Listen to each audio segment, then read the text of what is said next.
سردیوں میں نزلہ زکام کھانسی اور ایزما سے کیسے بچا جائے؟ السلام علیکم، میں ہوں ڈاکٹر حسن مرتضیٰ اور آپ دیکھ رہے ہیں ڈاکٹر حسن مرتضیٰ آفیشیل۔ آج ہم بات کریں گے کہ سردیوں میں نزلہ زکام کھانسی سے کیسے بچا جائے اور جن لوگوں کو ایزما ہے یعنی کہ دمہ ہے وہ کیسے سردیوں میں اپنی حفاظت کر سکتے ہیں اور ایزما سے بچ سکتے ہیں۔ اس میں تین چیزیں بہت زیادہ اہم ہیں اور تیسری چیز ان لوگوں کے لیے بہت اہم ہے جن کو ایزما ہے، جن کو دمہ ہے۔ سب سے پہلی چیز یہ ہے کہ آپ نے اپنے آپ کو سردی سے بچانا ہے۔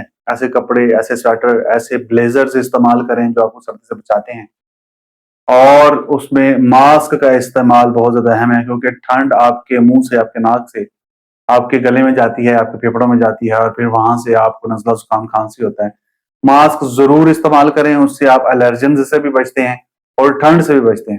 دوسری چیز جو بہت زیادہ اہم ہے وہ ہے کھانے کا استعمال۔ اپنی خوراک کو بہت زیادہ احتیاط کے ساتھ استعمال کریں، ٹھنڈی چیزوں سے پرہیز کریں اور گرم چیزوں کا استعمال کریں۔ پروٹینز کا استعمال بہت زیادہ کریں، اس میں جو چیز سر فہرست ہے وہ ہے سوپ یا یخنی۔ آپ کسی قسم کے مریض ہیں، بلڈ پریشر ہے، ڈائبٹیز ہے یا کوئی اور مسئلہ ہے، آپ یخنی کو تھوڑا سا موڈیفائی کر کے استعمال کر سکتے ہیں، آپ سوپ کو تھوڑا سا موڈیفائی کر کے استعمال کریں۔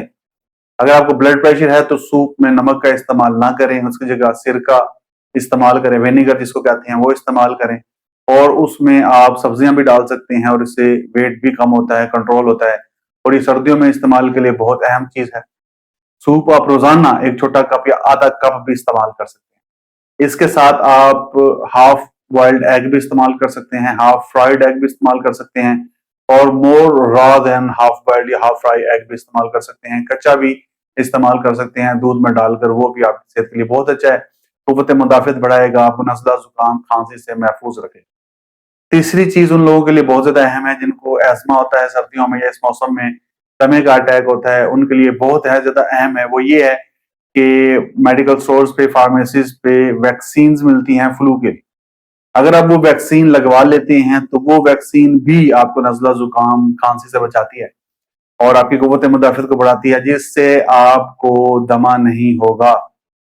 جی ہاں، یہ ایک ویریفائڈ چیز ہے، سرٹیفائڈ چیز ہے۔ اگر آپ وہ ویکسین لگواتے ہیں تو 3 یا 4 مہینے وہ ویکسین آپ کو نزلہ زکام کھانسی سے بھی بچاتی ہے اور آپ کو ایزما یا دمے کے اٹیک سے بھی بچاتی ہے، انلیس کہ آپ بہت زیادہ الرجی والے ایریا میں نہ چلے جائیں یا بہت زیادہ الرجی والی جگہ پہ نہ چلے جائیں۔ امید ہے یہ ویڈیو آپ کے لیے مفید رہی ہوگی۔ لائک کریں، سبسکرائب کریں، بہت شکریہ۔